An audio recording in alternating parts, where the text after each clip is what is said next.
جس نے بھی جس سے بھی تعلق توڑا ہوا ہے وہ یہ سوچتا ہے کہ مجھ سے یہ بات بھلائی نہیں جاتی. I deal with individual people as well. میرے زیادہ تر کاؤنسلنگ کے جو سیشنز ہوتے ہیں اس میں سب سے پہلے یہی والا آنسر ہوتا ہے جب بھی رشتہ ٹوٹ رہا ہوتا ہے کہ مجھ سے وہ بھلائی نہیں جا رہی ہے بات.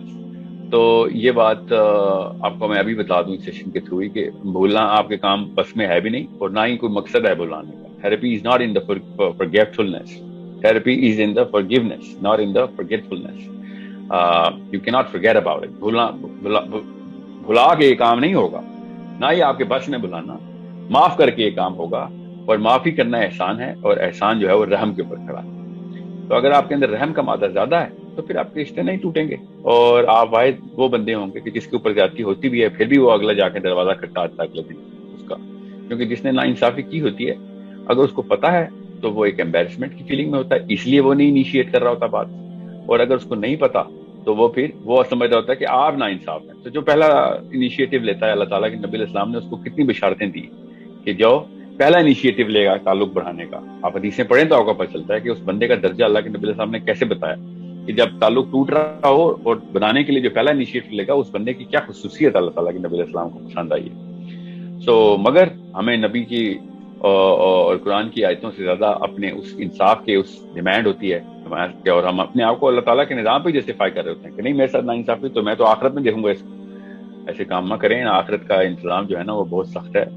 آخرت کی بڑی بڑی سزاؤں میں سے ایک سزا جو ہے نا, سب سے بڑی سزاؤں میں سے لوگوں کو عذاب میں دیکھنا ہے, یہ بہت بڑی سزا ہوتی ہے کہ اپنے کسی جاننے والے کو, رشتے دار کو, بھائی کو, بہن کو, بچے کو اللہ نہ کرے کہ ہم کسی کو عذاب میں دیکھ لیں. اس سے بڑا کیا عذاب ہونا ہے کہ اپنے بچوں کو, ماں باپ کو آپ جلتا ہوا دیکھیں. تو یہ معاملات جو ہے نا یہ forgiveness کے اندر ہی اللہ تعالیٰ, میں آپ کو حدیث کا مفہوم سنا رہا ہوں کہ اللہ تعالیٰ نے سب سے زیادہ پسندیدگی سے اور سب سے زیادہ جو ہے نا الفت جس بندے کے ساتھ دکھانی ہے آخرت والے دن, وہ شخص ہوگا جو لوگوں کو معاف کرتا پھرتا ہوگا, کیونکہ اللہ تعالیٰ کی اپنی صفت ہے عفو. اور اللہ تعالیٰ نے باقاعدہ ارشاد فرمانا ہے ادھر کہ یہ وہ بندے ہیں کہ جو میری صفت دنیا میں پریکٹس کرتے رہیں, جن کے اتنے اعلیٰ درجات ہیں, مگر ہم معاف نہیں کرتے کسی کو. اور صرف اس لیے معاف نہیں کرتے کیونکہ سم ہاؤ ہمیں liar we want to play liar, ہمیں وکیل کھیلنے کا شوق ہوتا ہے. ہم جج کھیل رہے ہوتے ہیں یا وکیل بنے ہوتے ہیں, جج بنے ہوتے ہیں, اور سب کانشیسلی قرآن اور حدیث ہی اپنے ذہن میں رکھی ہوتی ہے کہ نہیں یہ تو انصاف کا تقاضا ہے, اس کو میں نے چھوٹ دے دی تو یہ دوبارہ بڑا کام کرے گا, اس سے بھی برا حرکت کرے گا. ہر بندے کی اپنی جسٹیفیکیشن ہوتی ہے. سو یہ یاد رکھیے گا, بھولنے کا کوئی نہیں کہہ رہا آپ سے, نہ ہی آپ کے بس میں بھولنا کسی نے آپ کے ساتھ زیادتی کی ہے, بے شک یاد رکھیں, مگر تعلق نہیں توڑ سکتے آپ کسی کے ساتھ, کیونکہ یہ میری اور آپ کی سیلف رسپیکٹ کی بات نہیں ہے. میری اور آپ کی سیلف رسپیکٹ 10,000 گنا بھی بڑی ہو تب بھی اللہ کے نبی علیہ السلام کی ایک حدیث کے اوپر ساری کی ساری سیلف رسپیکٹ قربان. نبی علیہ السلام کی حدیث کے آگے ذلیل ہونا ہے, ہم قرآن پاک کی آیت کے آگے ذلیل ہونا ہے. ہم کیا چیز ہیں, ہم ذلیل کا مطلب ہوتا ہے کم ہونا. ہم کیا چیز ہیں, ہماری سیلف رسپیکٹ کیا ہے, جو آیت کو پورا کر رہا ہے غیرت تو اصل میں اس کی ہے. سو اصلی معاملہ آخرت کے دن کھڑے ہونے کی, جو 50,000 سال کی جو لائف ہے نا, وہ یہ 30 سال 50 سال کی لائف کو نا اتنی امپورٹنس ہے. یہ سب نے مر جانا ہے اور کوئی بھی نہیں بچے گا, نہ انصاف کرنے والا نہ جو نا انصافی کرنے والا ہے, دونوں مر جائیں گے. اور آخرت والے دن سب کے سب پچھتا رہے ہوں گے کہ کاش اس وقت معاف کیا ہوتا. میں آپ کو پھر بتا دوں, میرے استاد سے کہہ رہے تھے کہ جس بندے نے انصاف لینا ہے نا وہ قطار میں کھڑے ہوں گے, اور آخرت میں بھی کچھ ایسے لوگ ہوں گے جو قطاروں میں ہی نہیں کھڑے ہوں گے. کیوں؟ کیونکہ انہوں نے معاف کر دیا ہوگا. جب انہوں نے معاف ہی کر دیا تو ان سے کیا انصاف کی, ان کے کیا کیس لڑنے کسی نے. کیا خوبصورت فلسفہ ان کا تھا. اور وہ ہمیشہ اس پتھر کو توڑنے کے لیے کہہ رہے تھے کہ جو ہم اپنے دل میں گرج کینا کا اور اناد کا جو پتھر ہم نے رکھا ہوتا ہے اس کو توڑتے رہیں گے تو وہاں پہ کیوں میں نہیں کھڑا ہونا پڑے گا. وہ قطار جو ہے نا وہ 50,000 سال کی قطار ہے. ادھر اس قطار میں کھڑے ہونے سے ہی آپ کو پتا نا آخرت میں لوگ اپنے پسینے تک میں ڈوب چکے ہوں گے, اتنا معاملہ خراب ہو رہا وہاں پہ. تو وہاں پہ کیا انصاف کی توقع کرنی ہے آپ نے, مطلب ملے گا تو سب کوئی. جو انصاف چاہتا ہے وہ پھر قطاروں میں کھڑا ہوگا, جو چھٹی چاہتا ہے وہاں پہ وہ یہاں پہ معاف کرتا ہوگا. جب اللہ تعالیٰ نے خود کہہ دیا کہ معافی کرنے والے کو اللہ تعالیٰ سب سے زیادہ پسند کرتے ہیں قرآن پاک میں, احسان کرنے والے کو یحب المحسنین. تو ہم نے پتہ نہیں کیا ایک دنیا بنا لی ہے کہ جس میں ہم نے ہر جگہ کٹہرے کھڑے کیے ہیں.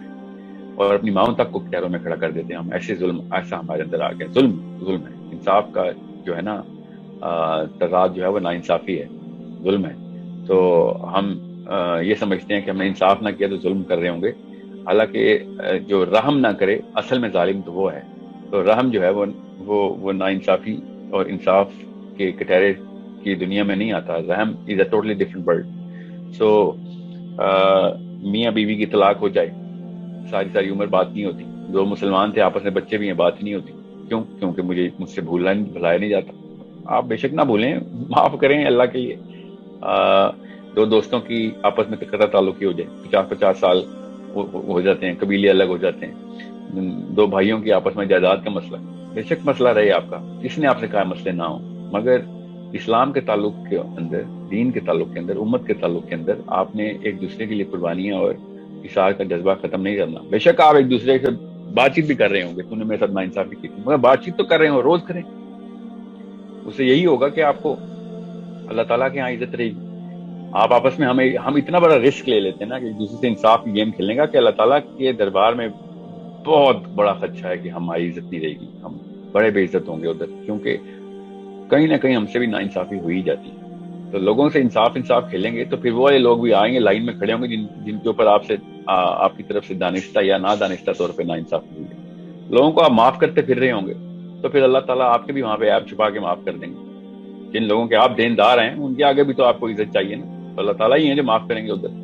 آپ کو میں کیا بتاؤں, راستے کے بھی حقوق ہوتے ہیں, راستے کے اوپر سے پتھر اٹھانے کے حقوق ہوتے ہیں. ہم کدھر سے بچنے والے ہیں, ہم تو مسلمان ہیں, ہمیں تو سارا حق کا یہاں ہو چکا ہے. اگر راستے سے پتھر بھی نہیں ہٹائے ہم سے تو وہ راستہ پوچھ لے گا کہ اللہ اس نے تو میرا حق نہیں پورا کیا. تو ہم انصاف کی کہانیاں نہ کھیلیں, یہ یہودی کھیلتے ہوتے تھے ہر وقت. اسلام رحم کے لیے اللہ تعالیٰ کو ہم بسم اللہ الرحمن الرحیم کرتے ہیں. کہیں پہ اگر آپ کو سمجھ آ جائے نا کہ انصاف کیا چیز ہوتی ہے, تو کبھی زندگی میں نہ مانگے آپ. مطلب ہم تو ذلیل ترین قوم ہو جائیں گے اگر ہم صرف انصاف کھیلتے رہے. سو اللہ تعالیٰ کا انصاف جو ہے نا, اللہ تعالیٰ سے دعا بھی کیا کریں, یا اللہ میرے سے انصاف نہ کرتی, میرے سے بے رحمی کری. بڑا ہم نے ہر بندے کے پاس لسٹ ہے, ہزاروں لوگوں کی لسٹ ہے کہ جس سے بدلے لینے قیامت والے, وہ سب خدا سب کو معاف کریں, تاکہ جن لوگوں کی لسٹ میں آپ کے نام ہے نا, ان لوگوں کے سامنے اور اللہ کے آگے آپ کو وہ بے عزت نہ کر دیں. اس کا ایک ہی طریقہ ہے کہ آپ لوگ معاف کرنا شروع کریں, ورنہ انسان کی اوقات نہیں ہے کہ وہ اللہ کے کٹہرے میں کھڑا ہو.